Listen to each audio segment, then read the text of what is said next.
આપણે વંદના પ્રકરણ ગાતા હતા, હનુમાનજીની વંદના કરી. હનુમાનજી પ્રાણ તત્વ છે. આપણા શરીરમાં 5 પ્રાણ છે, આન વ્યાન ઉદાન આદિ આદિ આદિ. એ 5 પ્રાણની રક્ષા ન થાય તો આપણું શરીર એકદમ ખતમ થઈ જાય, આપણે જીવી ન શકીએ. એ 5 પ્રાણના યોગ્ય સ્થાન છે આપણી બોડીમાં, અને એને લીધે આપણે જીવતા રહીએ છીએ. 5 પ્રાણ. સંતોએ કહ્યું રામચરિત માનસ ના પણ એક 5 પ્રાણ છે. એક પ્રાણ છે રામચરિત માનસનો, રીંછ અને વાંદરાઓ. એને લીધે આ શરીર એકદમ દિવ્ય રૂપ ધારણ, રીંછ અને વાનર. બીજો પ્રાણ રામકથાનો છે ભરતજી. ત્રીજો પ્રાણ રામકથાનો છે લક્ષ્મણજી. ચોથો પ્રાણ રામકથાનો છે સીતાજી. અને 5મો પ્રાણ છે સુગ્રીવ. આ 5 પ્રાણ રામાયણના એક વિગ્રહ રૂપે એની અંદર આ 5. એ 5 પ્રાણનું જો રક્ષણ કોઈએ કર્યું હોય તો હનુમાનજીએ કર્યું. સુગ્રીવને વાલી મારી નાખત, પણ હનુમાનજીએ રામનો ભેટો કરાવી અને સુગ્રીવને પ્રાણદાન આપ્યું. સુગ્રીવ રૂપી પ્રાણની રક્ષા હનુમાનજીએ કરી. રામના વિરહમાં સીતાજી અશોક વૃક્ષના ચમકતા કૂપળોને માંગે છે, મને સળગાવી દો. રામના વિરહમાં નથી. એ વખતે હનુમાનજીએ મુદ્રિકા ફેંકી અને અગ્નિ છે એમ માનીને સીતાજીએ મુદ્રિકા લીધી, અને પછી હનુમાનજી રામકથા કહેવા લાગ્યા અને સીતાનો પ્રાણ બચી ગયો. બીજો પ્રાણ સીતાનો હનુમાનજીએ બચાવ્યો. ત્રીજો પ્રાણ દક્ષિણ દિશામાં સીતાની શોધ શરૂ થઈ ત્યારે હનુમાનજીની સાથે જે રીંછ અને વાનર હતા એ બધા ભૂખ્યા તૃષા, આમ એકદમ મરવાની તૈયારી. સીતાજી તો મળ્યા નહીં, પણ પ્રાણ પણ નહીં ટકે. એવા સમયે હનુમાનજી છલાંગ મારીને એક આગળ ગયા અને એક પર્વતની ગુફામાં પક્ષી ઉડતા હતા. હનુમાનજીને લાગ્યું કે પક્ષી ઉડે છે તો ત્યાં પાણી હોવું જોઈએ. પાણી હશે તો વૃક્ષો હશે, કોઈ ફળ છોડ હશે. હનુમાનજી બધાને ત્યાં લઈ ગયા. એ સ્વયં પ્રભાની ગુફા હતી, અને ત્યાં રીંછ અને વાનરોના પ્રાણ હનુમાનજીએ બચાવ્યા. સીતાજીનો પ્રાણ, લક્ષ્મણજીનો પ્રાણ હનુમાનજીએ બચાવ્યો. લાય સજીવન લખનજી આએ, શ્રી રઘુવીર હર્ષિ. લક્ષ્મણજીનો પ્રાણ બચાવ્યો. અને 5મો પ્રાણ 14 વર્ષ પૂરા થાય અને રામ જો મોડા પડે તો ભરત પ્રાણ ત્યાગ કરી દે. એ ભરત પ્રાણ ત્યાગની તૈયારીમાં એમાં હનુમાનજી ડૂબતાને જેમ હોડકું મળી જાય એમ આવી ગયા. અને એટલે રામાયણના જે 5 પ્રાણ છે એમાં વ્યાન કયો, ઉદાન કયો, સમાન કયો, અપાન કયો, એનું પણ વર્ગીકરણ છે, પણ એ જરા કઠિન છે ને એવું આપણું અઘરું કંઈ કરવું નથી. આ 5 પ્રાણને હનુમાનજીએ બચાવ્યા છે. એટલે હનુમાનજીની વંદના એ પ્રાણ તત્વની વંદના, પ્રાણ બળની વંદના. હનુમાનજીને તમે ખાલી ધાર્મિક રૂપે ન સ્વીકારો તો ચાલશે, પણ એ પરમ તત્વ છે. મહાવીર વિક્રમ બજરંગી શ્રી હનુમંતલાલ. ભગવાન રામને કહેવું પડ્યું કે ભરત, આપણું રઘુકુળ આ હનુમાનના ઋણમાંથી કોઈ દિવસ મુક્ત નહીં થઈ શકે. એણે જે આપણા ઉપર કરજો ચડાવ્યો છે કે આવું એક તત્વ શ્રી હનુમંત તત્વ, એની વંદના આપણે કાલે કરી હતી. અમારા ગામડાઓમાં જ્યારે હનુમાન ચાલીસા પણ લોકો નહોતા બોલતા, બીજું કોઈ હનુમાનજીના પદ આવડતા, હું નાનો હતો ત્યારે મેં તો કરતા, પણ તોય ગામના લોકો હનુમાનજીની શનિવારે કરે, શનિવારી મંડળી હોય, શનિવારે ભેગા થાય અને હનુમાનજી માટે આ કીર્તન કરતા. આ બહુ જૂનું કીર્તનની 2 લીટી સાંભળી લો. મહાવીર મેર કરો મહારાજ, વાવ.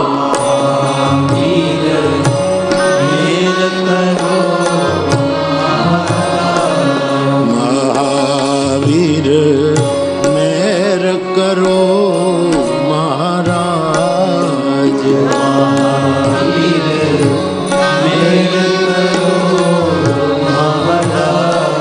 આ તો શું છે, આ મહેર ને મહારાજ ને એ તો હું આમ વળી સુધરેલું બોલું છું. બાકી મેર કરો અને મહારાજ સાવ સીધા સાધા શબ્દો જાણે. મહાવીર મેર કરો મહારાજ,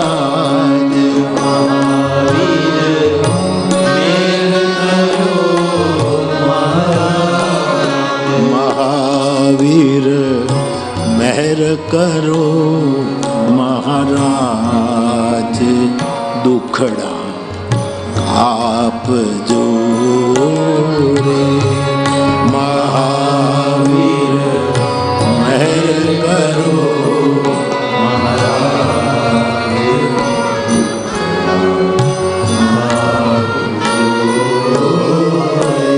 એક દિવસ શનિવારી મંડળીને હનુમાનજીએ પૂછ્યું કે તમારા ઉપર શું કામ, તમારા દુખડા શું કામ કાપવું?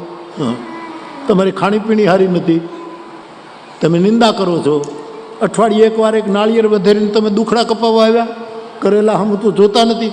હનુમાનજી બોલ્યા, હા એટલે બધું આમ સાચું નહીં માનવાનું, આ તો સમજાવવા માટે. હનુમાનજી બોલ્યા, એ તમારા ઉપર શું કામ, તમારા દુખડા શું કામ કાપવું? ગામડાના માણસો છે ને, લોક સમુદાય છે ને, એની પાસે બહુ જ રસ્તો. એક ગામમાં છે ને, એક હાવ ગામડાનો હાવ માણસ, એને કાંઈક શું થયું કે એની આંખ વહી ગઈ સાહેબ. નાના દાદા પણ આ દ્રષ્ટાંત ક્યાંક કોટ કરે છે, હા મને સ્મરણમાં છે. આંખ વહી ગઈ, લગભગ જન્માંત જેવો થઈ ગયો. પછી શું કરે, આમાં હાલતા હાલતા ત્રાંબાનો લોટો લે જળનો, શ્રાવણ મહિનામાં આમાં શંકર ભગવાનને લોટો ચડાવે. ત્ર્યંબકમ જજામહે સુગંધમ પુષ્ટિમ વર્ધનમ ઉર્વારુકમ એવું બંધનાથ એમ બોલે ને, જળ ચડાવે મહાદેવ.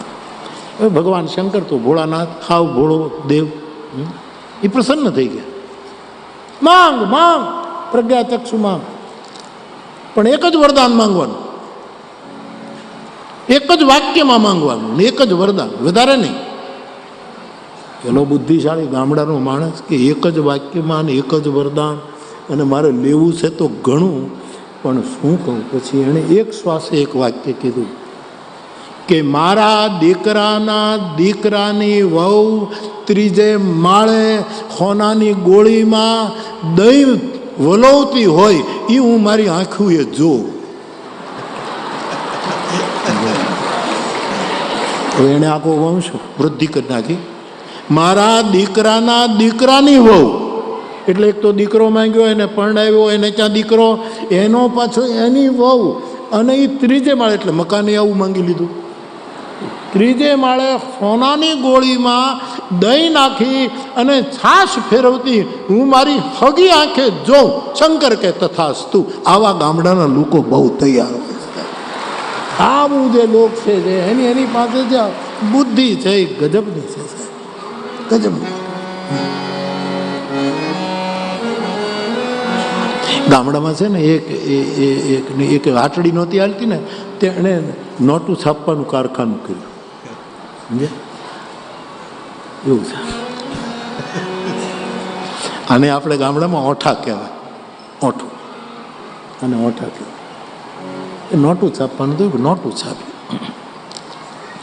એમાં એણે શું કર્યું કે ભૂલમાં 7-7ની નોટ છાપી નાખી. હવે 7ની નોટ તો રિઝર્વ બેન્કે છાપી જ નથી. 5ની હોય, પછી 10ની હોય, કે જે એ વખતે ચાલતી હશે તે.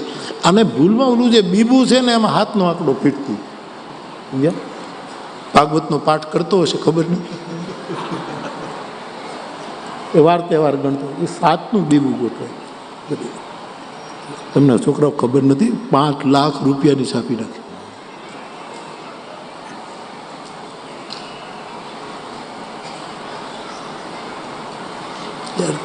તમે એમ તો કહો કે આવું ન છપાય.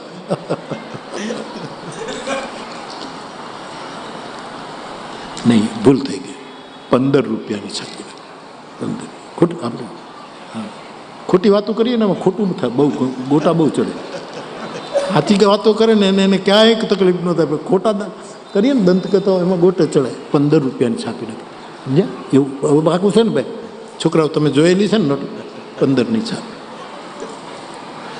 એ છપાઈ ગયા પછી 15નું 100-100નું બંડલ લઈ અને એ નીકળ્યું બીજી દુકાન. ભાઈ છૂટા આપો ને, છૂટા આપો. એટલે પેલા જોયું કે ભાઈ 15ની નોટ તો સરકારે છાપી જ નથી. આપણા ગામમાં રેડિયો પંચાયતનો છે એમ